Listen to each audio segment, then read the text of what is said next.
Assalamualaikum warahmatullahi wabarakatuh. Dan semangat pagi Bapak Ibu, teman-teman semua. Jumpa lagi dengan saya Amr Hafsan di channel ini.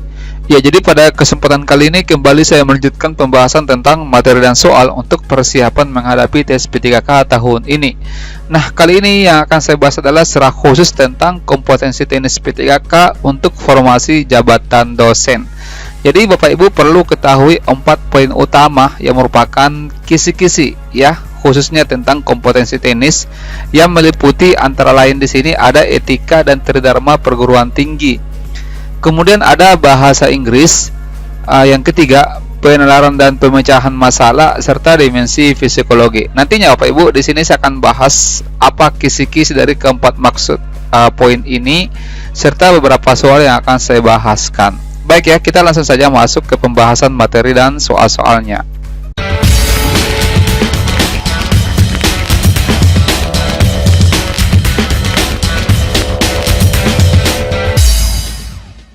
Ya, tapi sebelum saya bahaskan materi dan soal-soalnya, di sini saya mau review kembali Bapak Ibu ya. Mungkin ada yang belum mendapatkan informasi ini ya. Saya mau review kembali. Ini sebentar saja saya jelaskan. Ya, di sini yang pertama, alokasi kebutuhan jabatan P3K di lingkungan Kementerian Pendidikan, Kebudayaan, Riset dan Teknologi untuk tahun anggaran 2022 itu ada sebanyak 7.561 yang dibutuhkan ya. Dengan rincian sebagai berikut. Untuk penempatan di lingkungan kementerian ya, di pusat itu ada 253 yang dibutuhkan. Kemudian untuk perguruan tinggi negeri yang tersebar ya di seluruh Indonesia itu ada dibutuhkan 7.308 dengan rincian sebagai berikut. Untuk dosen sendiri itu dibutuhkan sebanyak 6.850 orang. Kemudian untuk teknis lainnya yang akan ditempatkan di perguruan tinggi itu ada 458 yang dibutuhkan. Yang kedua di sini seleksi dilaksanakan dengan tahapan. Ya, ini poin kedua ya. Bagaimana tahapan seleksi yang dilaksanakan? Tentunya yang pertama di sini adalah seleksi administrasi. Ya, mungkin Bapak Ibu sudah akhir ya semalam batas akhir untuk resume dari semua formasi jabatan, apakah itu di lingkungan Kementerian Pendidikan dan Kebudayaan maupun di formasi instansi yang lain. Itu semalam batas akhirnya. Nah, nanti kita tunggu pengumuman ya minggu depan, tanggal 12. Ya, 16 ya kalau tidak salah. Yang kedua di sini seleksi kompetensi menggunakan CAT yang meliputi. Jadi yang pertama di sini ada kompetensi teknis, kompetensi manajerial, kompetensi sosial kultural, serta wawancara penilaian yang meliputi penilaian integritas dan moralitas. Ini sifatnya umum Bapak Ibu. Apapun formasi yang kita pilih itu tidak terlepas dari kompetensi teknis, manajerial, sosial kultural dengan wawancara.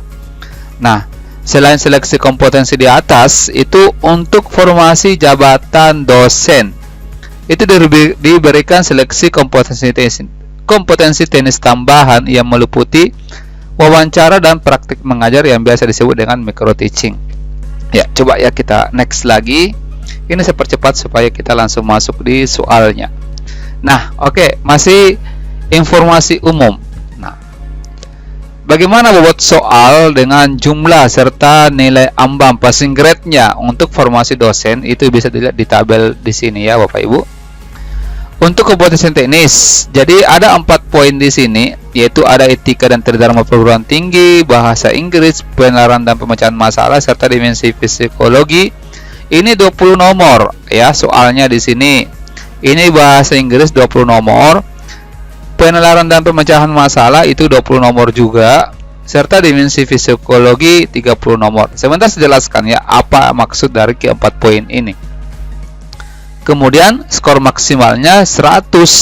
Ini 150. Artinya kalau kita lihat setiap soal di sini itu mendapatkan 5 poin, tidak ada namanya nilai minus ya. Jadi kalau benar mendapatkan poin 5, kalau benar semua berarti dapat 100 ya. Ini dapat 100, ini juga dapat 100 kalau benar semua. Ini dapat 150 kalau benar semua. Kemudian passing grade-nya nilai ambang batas per tes ya.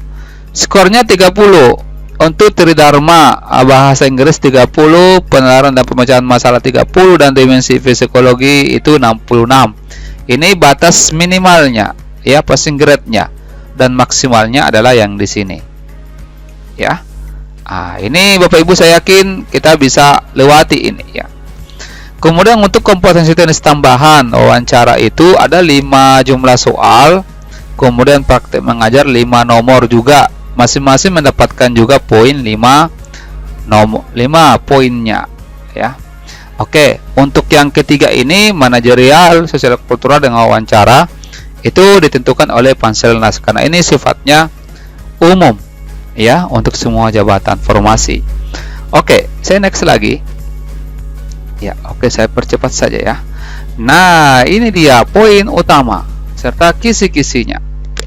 Jadi salah satu materi P3K untuk tahun 2022-2023 adalah kompetensi teknis. Kompetensi teknis dosen itu terdiri dari kompetensi teknis yang menggunakan CAT serta kompetensi teknis tambahan. Apa tadi itu? Wawancara dengan micro teaching, praktik mengajar. Nah, kompetensi teknis menggunakan CAT meliputi 4 materi, yaitu ada etika dan tridharma perguruan tinggi. Apa kisi-kisi dari di sini? Yaitu bagaimana mengukur pengetahuan dasar ya dan wawasan pelamar terkait substansi etika dan tridharma perguruan tinggi. Apa itu tridharma perguruan tinggi Bapak Ibu? Yang meliputi pengajaran, penelitian, dan pengabdian kepada masyarakat. Itu harus dikuasai isinya. Nanti saya akan rinci lagi ya, saya akan lebih rinci. Ini cuma gambaran secara umum. Kemudian bahasa Inggris itu untuk mengukur kompetensi dasar penguasaan bahasa Inggris yang meliputi kemampuan pemahaman bacaan singkat ya dan pemecahan masalah. Yang ketiga, penalaran dan pemecahan masalah, yaitu mengukur kemampuan menganalisa dan memecahkan masalah dengan cara mencari alternatif solusi yang tepat. Ya. Kemudian untuk dimensi psikologi. Dimensi psikologi di sini untuk mengukur tipe kepribadian, yaitu karakteristik kepribadian peserta yang dapat mendukung kinerjanya secara optimal. Ya. Kemudian kompetensi teknis tambahan di sini ada 2, yaitu wawancara dengan micro teaching. Kegunaannya wawancara di sini adalah untuk menggali kemampuan komunikasi dan kemampuan berpikir. Bagaimana peserta mampu menyampaikan secara verbal suatu gagasan dengan sistematis, fleksibel, dan terbuka terhadap informasi baru. Kemudian untuk micro teaching di sini kegunaannya itu dilakukan untuk menggali kompetensi teknis maupun terapan yang sesuai dengan latar belakang keilmuan serta implementasinya di tempat tugasnya. Jadi semacam praktik mengajar. Oke, coba kita masuk ke soal-soal, beberapa soal yang akan saya bahas di sini ya Pak Ibu ya. Oke, diperhatikan untuk soal yang di sini.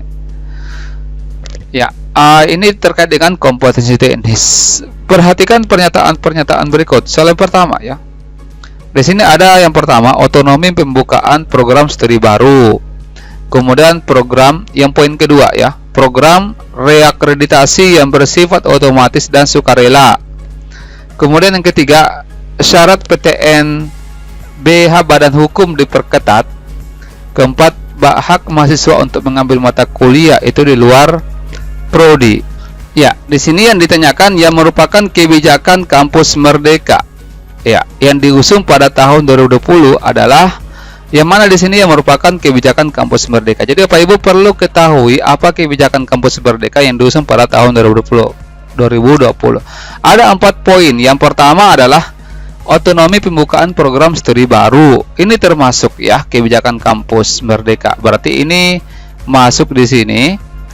Kemudian bisa saja juga masuk di sini. Semua pernyataan benar. Kemudian yang kedua itu program reakreditasi yang bersifat otomatis dan sukarela. Berarti 2 juga masuk ya. Ini juga masuk di sini. Kemudian syarat PTN Badan Hukum itu diperketat. Ini salah, justru kebijakan kampus Merdeka ini Bapak Ibu untuk badan hukum dari perguruan tinggi negeri itu lebih dipermudah ya, sehingga ini salah, ini juga salah. Dan ini ada tiganya di sini salah, serta yang ke C juga salah. Berarti otomatis jawabannya adalah D, yaitu hak mahasiswa untuk mengambil mata kuliah itu di luar prodi. Ini yang apa namanya, salah satu kebijakan ya, mata kuliah MBKM ya, itu bahwa mahasiswa itu bisa mengambil mata kuliah dari jurusan lain ya. Apakah di jurusan yang sama di kampus berbeda, ataukah boleh, bukan jurusan maksud saya, mata kuliah. Jadi boleh mengambil mata kuliah yang sama di perguruan tinggi yang berbeda, atau di perguruan tinggi yang sama tapi mata kuliah yang diambil itu mata kuliahnya berbeda. Itu salah satu hak mahasiswa ya di kebijakan kampus merdeka di sini. Oke, next. Ya, soal yang kedua yang diperhatikan di sini. Berikut beberapa kegiatan dosen. Yang pertama di sini melaksanakan pengembangan hasil pendidikan dan penelitian. Yang kedua, membuat rencana dan karya teknologi yang dipatenkan. Yang ketiga, memberi latihan penyuluhan penataran ceramah kepada masyarakat. Yang keempat, membuat rancangan dan karya teknologi, rancangan dan karya seni monumental atau seni pertunjukan atau karya sastra. Yang kelima, melakukan kegiatan pengembangan diri untuk meningkatkan kompetensi.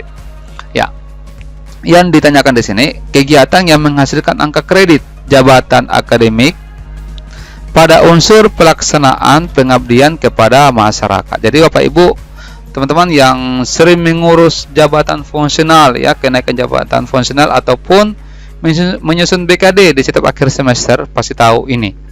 Yang mana yang termasuk unsur pelaksanaan pengabdian kepada masyarakat. Tentunya yang ketiga pasti masuk. Ya, berarti ini sudah salah. Ini benar, ini benar, ini benar, dan ini salah. Yang kedua, yang keempat, membuat rancangan dan karya teknologi. Ini salah ya. Ini termasuk poin pendidikan dan penelitian. Berarti yang keempat salah di sini. Yang kelima, melakukan kegiatan pengembangan diri. Untuk ini masuk di poin pengajaran. Ya, ini ada kumnya. Ya, saya tidak terlalu hafal. Kalau misalkan untuk pelatihan yang diikuti sekian jam pelajaran itu berapa kumnya? Ya, itu beda-beda. Berarti ini tidak termasuk. Jadi jawabannya adalah B, 1 dan 3, yaitu melaksanakan pengembangan hasil pendidikan dan penelitian. Ini biasanya dilakukan dalam bentuk penyuluhan kepada masyarakat. Apa yang kita sudah capai dari hasil penelitian itu kita sosialisasikan, diseminasikan kepada masyarakat. Ya, oke, next. Nomor 3. Diperhatikan. Beban kerja dosen adalah gambaran beban SKS dosen dalam melaksanakan tridharma selama 1 semester ke depan dengan unsur-unsur utama terdiri dari, ini berkaitan dengan tridharma perguruan tinggi. Jadi langsung saja jawabannya adalah A, yaitu pendidikan dan pengajaran, penelitian dan pengabdian kepada masyarakat. Ini merupakan 3 ya, 3-in-1 yang harus saling berhubungan satu sama lain. Tidak boleh penelitian saja yang jalan, tidak boleh pengabdian masyarakat saja yang jalan. Ketiganya harus selaras ya, harus harmonis untuk sebagai kewajiban dosen dalam menjalankan tridharma perguruan tinggi. Ya, next, nomor 4 diperhatikan. Nah, di sini Amir merupakan dosen muda di kampus X. Suatu hari Amir mendapatkan tugas untuk menjadi dosen pembimbing DPL ini ya, pada kegiatan KKN tematik ke desa yang mana para mahasiswa bimbingannya merasa lingkungan dan budaya di desa tersebut itu berbeda dengan mereka, sehingga mereka masih bingung dengan program yang bisa dilakukan. Nah, ini masalahnya. Maka apa yang harus dilakukan Amir? A. Meminta kepada desa untuk menjelaskan hal-hal yang belum diketahui mahasiswa tentang seluk-beluk desa tersebut. Ini boleh ya. Yang kedua, yang B, meminta mahasiswa untuk menerima kondisi dan mulai membantu masyarakat mengatasi masalah di desa tersebut. Ini juga benar ya. Yang ketiga, menarik mahasiswa dan memindahkan. Ini salah menarik mahasiswa dan memindahkan mereka ke tempat yang mereka sudah pahami. Ini salah, ya. Itulah gunanya orang ber-KKN, ya. Kita siap ditempatkan di mana saja, termasuk di tempat-tempat yang baru. Yang keempat, yang D, mengajak mahasiswa dan aparat desa berdiskusi. Nah, ini poin pentingnya tentang hal-hal yang masih perlu dipahami oleh mahasiswa selama berada di tempat KKN. Jadi jawabannya di sini adalah D. Ya. Oke, jawaban tepatnya ya. Next, nomor 5. Diperhatikan. Nah, di sini soalnya Anda biasanya memberikan umpan balik kepada mahasiswa setiap selesai pembelajaran. Nah, setelah beberapa pertemuan, salah seorang mahasiswa selalu memberikan kritik kepada Anda sebagai dosen pengampu mata kuliahnya. Mahasiswa tersebut merasa pemaparan materi Anda terlalu monoton. Maka sikap Anda mensiasati hal tersebut adalah seperti apa? A. Meminta mahasiswa memahami. Begitulah cara dosen seorang profesional saat mengajar. Ini kurang bagus ya. Ini salah. Meminta mahasiswa untuk lebih banyak belajar dari berbagai sumber. Ini boleh, ya. Yang ke C, menampilkan materi dalam format slideshow yang menarik. Meskipun Anda harus berkorban waktu untuk belajar lagi sebagai dosen. Ini gimana ya? Ini tanda tanya dulu. Yang ke D, menampilkan materi dari referensi aslinya sehingga mahasiswa lebih paham tentang materi yang dipelajari dan tidak menonton dari slideshow Anda. Ini jawaban yang paling tepat, D.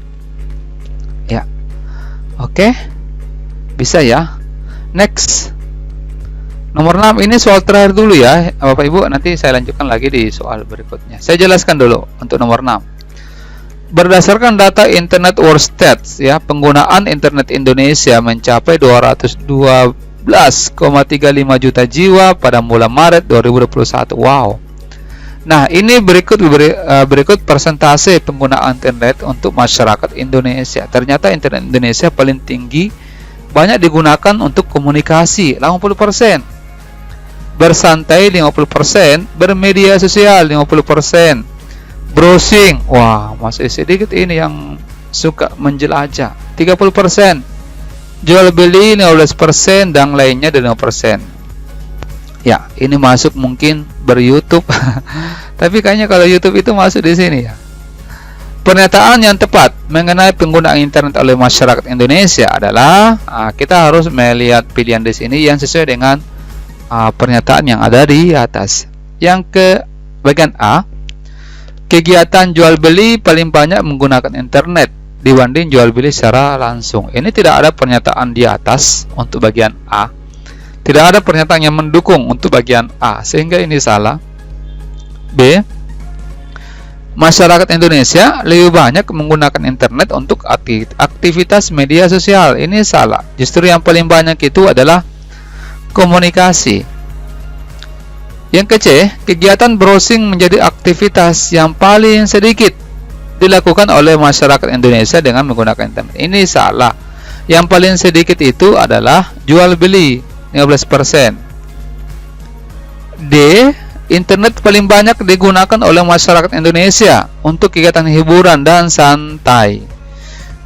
Bukan. Ya, ini salah. Ini yang kedua malah. Yang ke E, berarti jawabannya ya, karena ABCD sudah salah. Penggunaan internet oleh masyarakat Indonesia untuk kegiatan jual beli masih rendah dibanding kegiatan bermedia sosial. Betul ya, ini lebih rendah dibanding media sosial 50%. Untuk soal berikutnya coba saya serahkan kepada Bapak Ibu untuk dicoba-coba ya, dikerjakan di sini.